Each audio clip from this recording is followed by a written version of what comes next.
Salam cənab treyderlər və investorlar. İnformasiya və analitik xidmət sizinlədir Sistem Guru Markets.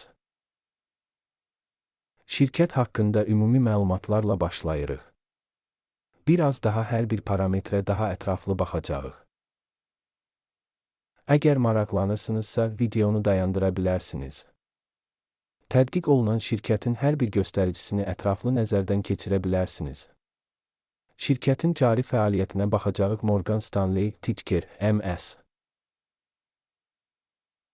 Bu icmal 14 aprel 2025-ci il tarixinə cari məlumatlardan istifadə etməklə yaradılmışdır. Təsnifatına görə Guru Markets Korporasiya Morgan Stanley alt kateqoriyaya aiddir. Bank broker təhlildə 14 şirkət iştirak edir. Bu az-çox təmsilçidir. Bu videonun sonunda sifariş cədvəlinə baxın. Şirkət üçün ümumi nəticə 10 baldan 3 bal. Alt kateqoriya üzrə orta nəticə 1,9 baldır. Geniş baxsanız, bütövlükdə bütün bazar daxilində. Bütövlükdə bazar üzrə orta nəticənin 1,9 bal olduğunu görə bilərsiniz. 3 xal hesabına qarşı Morgan Stanley. Şirkətin səhm qiymətinin dinamikasının müqayisəsi Morgan Stanley və alt kateqoriyalı şirkətlər. 12 ay sonra hissələri görəcəyik. Morgan Stanley %18 dəyişiklik göstərdi. Alt kateqoriyadakı qiymət dəyişikliklərinə qarşı %17,4. Bu qətiyyən heç nə demək deyil, amma bu faktı yadda saxlamaq lazımdır. Şirkətin bazar kapitallaşması Morgan Stanley 174,42 milyard dollar dəyərində qiymətləndirilib. 627 milyard dollarlıq alt kateqoriya kapitallaşması ilə. Morgan Stanley 27,831% paya malikdir. Bu alt kateqoriyada liderlərdən biridir. Şirkətin balans kapitallaşması 97,8 milyard dollar həcmində qiymətləndirilir. 348 milyard dollarlıq alt kateqoriya kapitallaşması ilə. Morgan Stanley payı 27,877% təşkil edir. Bazar və balans kapitallaşmasının işğal olunmuş səhmlərini müqayisə etdikdən sonra aşağıdakıları görürük. İşğal olunmuş pay Morgan Stanley alt kateqoriyada bazar dəyəri qiymətləndirildikdə isə 27,831% təşkil edir.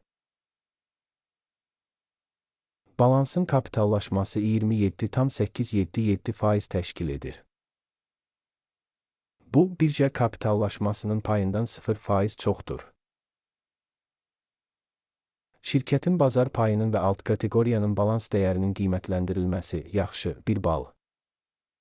Təşkilatın maliyyə öhdəlikləri 291,307 milyard dollar təşkil edir.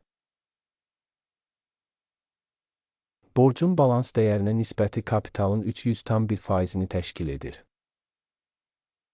Şirkətin maliyyə öhdəlikləri səviyyəsində nəticə çox pis, -2 bal. Şirkətin birja dəyərinin mənfəətinə balansı 12,7-dir. 13,6 alt kateqoriya üzrə orta göstərici alt kateqoriya üzrə orta göstəricidən 7% aşağıdır. Alt kateqoriyadakı şirkətlərlə müqayisədə şirkətin bazar qiymətinin mənfəət göstəricilərinə görə qiymətləndirilməsi, yaxşı, 1 bal. Son 12 ayda mənfəət 13,694 milyon dollar olub. Növbəti 12 ay üçün gələcək mənfəətin ilkin olaraq 14,871 milyon dollar olacağı gözlənilir.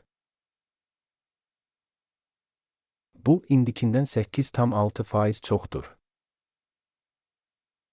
Alt kateqoriyadakı şirkətlərlə müqayisədə proqnozlaşdırılan gələcək mənfəət göstəricilərinin qiymətləndirilməsi, yaxşı, 0,5 bal. Şirkətin qiymətinin gəlirə nisbəti 1,6-dır. Alt kateqoriya üzrə orta göstərici 1,7-dir ki, bu da alt kateqoriyadan 6% aşağıdır. Alt kateqoriyadakı göstəricilərlə müqayisədə şirkətin bazar qiymətinin onun gəlirinə qiymətləndirilməsi, yaxşı, 0,5 bal. Son 12 ayda gəlir 106,410 milyon dollar olub. Gələcək 12 ay üçün gələcək gəlirin ilkin olaraq $115,550 milyon olacağı gözlənilir. Ki, bu da indikindən 9% çoxdur. Gözlənilən gələcək satış göstəricilərinin alt kateqoriyadakı şirkətlərin göstəriciləri ilə müqayisədə qiymətləndirilməsi yaxşı 0,5 bal. Satış marjası 12,9%, alt kateqoriya üzrə orta hesabla 12,3% təşkil edir. Alt kateqoriya üzrə orta göstərici ilə şirkətin göstəriciləri arasında fərq 0,6% təşkil edir. Alt kateqoriyadakı şirkətlərin göstəriciləri ilə müqayisədə satış gəlirliliyinin qiymətləndirilməsi yaxşı 0,5 bal. Alt kateqoriyada işçilərin sayına görə şirkətin payı 23,833% təşkil edir. Bu da bazar kapitallaşmasının payından 17% azdır.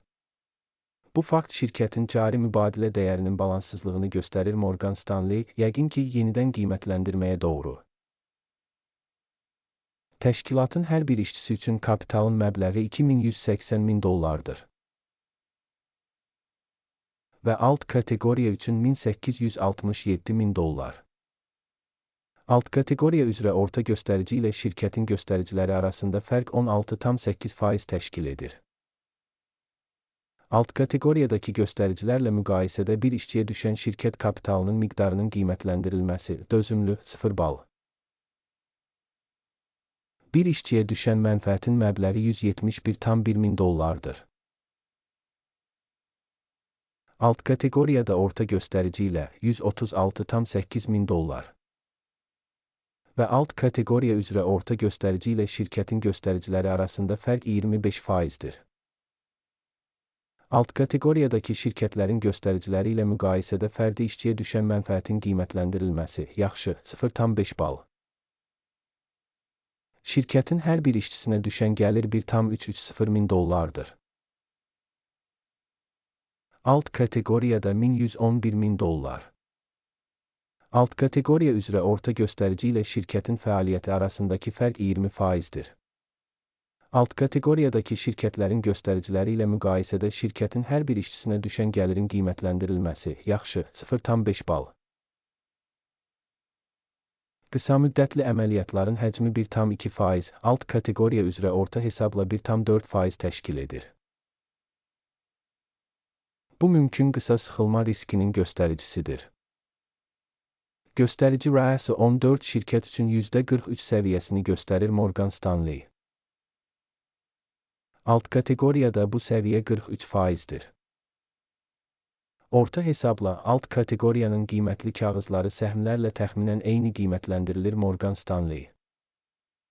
Şirkətin səhmlərinin hazırki qiyməti təxminən $108. Şirkətin səhmləri üçün konsensus qiyməti $129 ətrafındadır. Faktiki təxmin və konsensus proqnozu arasındakı fərq təxminən 20%dir. Sifariş cədvəlinə baxaq, o sizin üçün əlçatandır, ona keçid bağlanmış şərhdədir. Sifariş cədvəlində səhm qiymətləndirmə məlumat sistemi tərəfindən müəyyən bir mövsümdə qəbul edilmiş bütün qərarlar var. Guru Markets.